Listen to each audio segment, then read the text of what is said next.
Jamie Kudo Uday. Izin Bang, boleh memperkenalkan diri Bang?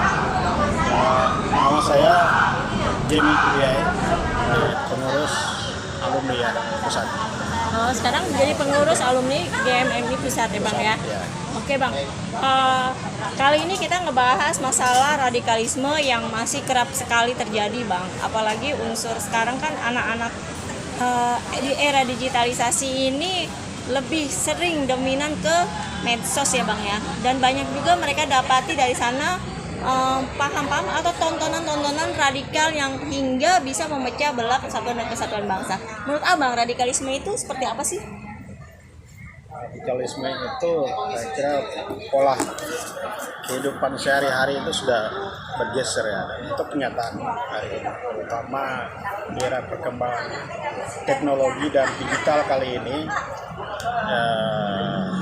Ya mudah, dia melebar, ya virusnya itu bisa. Nah, anak muda ini mudah sekali untuk mengadopsi sesuatu informasi yang sebenarnya itu tidak sesuai dengan fakta, yang kemudian juga mengancam persoalan persatuan dan kesatuan. Jadi saya melihat generasi muda ini mudah disusupi dengan informasi-informasi yang sebenarnya itu bertentangan dengan ideologi Pancasila dan UUD 45. Kemudian media-media lain seperti Twitter, nah itu orang bisa melihat bahwa ternyata banyak generasi muda yang cara pandangnya sudah agak bergeser. Dari Sabang sampai Merauke ada 33 provinsi. Di situ banyak sekali agama, suku, budaya, bangsa, bahasa gitu dan tata kehidupan mereka.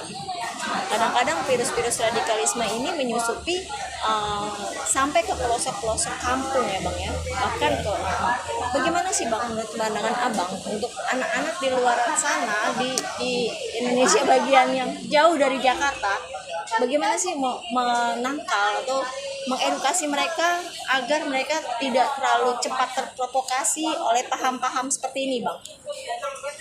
Ya, paham radikalisme itu lebih beratnya seperti di kota-kota besar ya.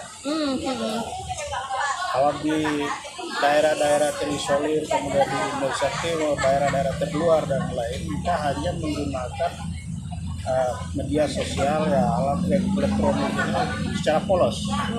Ya. Tetapi yang mudah disusupi itu di kota-kota besar. Justru malah di kota Besar seperti Jakarta, ya, Surabaya, Jawa Tengah, di Makassar dan lain. Ya, jadi isu radikalisme ini sebenarnya musuh bersama. Seperti kalangan milenial, seperti kami-kami ini, bagaimana caranya membangun semangat nasionalisme dan mendorong semangat Pancasila dalam ideologi bangsa sebagai ideologi bangsa. Itu sangat penting.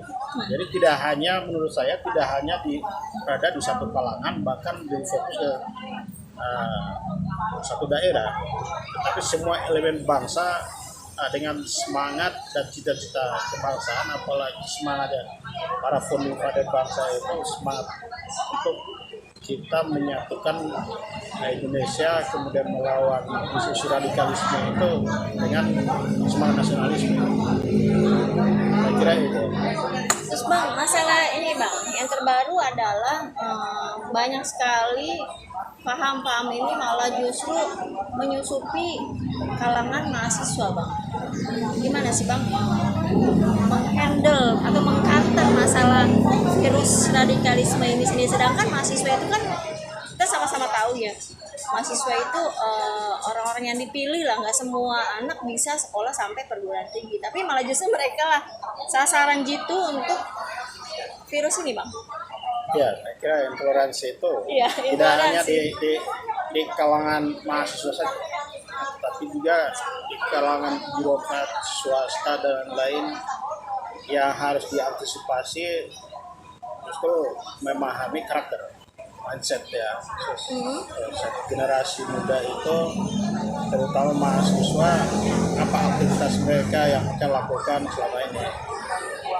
Nilai-nilai Pancasila itu tidak teraktualisasi dalam kehidupan yang nyata, kemudian isu radikalisme ini mudah masuk di kalangan mahasiswa, bahkan yang benar-benar tidak tahu apapun mudah.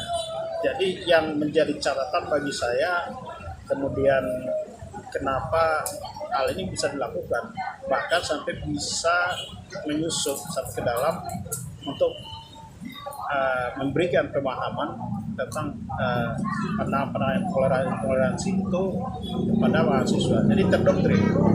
Ya itu caranya justru lebih mudah, tapi justru terbalik. Jadi ini yang poin paling penting yang tentu saya ingin garis bawahi, bahwa kita lebih baik mensosialisasikan nilai-nilai Pancasila, nasionalisme, kebangsaan. Nah, itu lebih penting. Lebih penting berarti mensosialisasikan Pancasila dan nilai-nilai kebangsaan ya Bang. Ya. Mungkin nasionalisme itu lebih penting bagi semua ya Bang, bukan hanya mahasiswa saja, tapi mulai dari anak usia dini gimana Bang? Itu yang tentu harus diantisipasi. Itu yang Karena di kalau anak usia dini itu dari klaster umur dan lain-lain, itu pun juga daya tangkapnya kan cepat.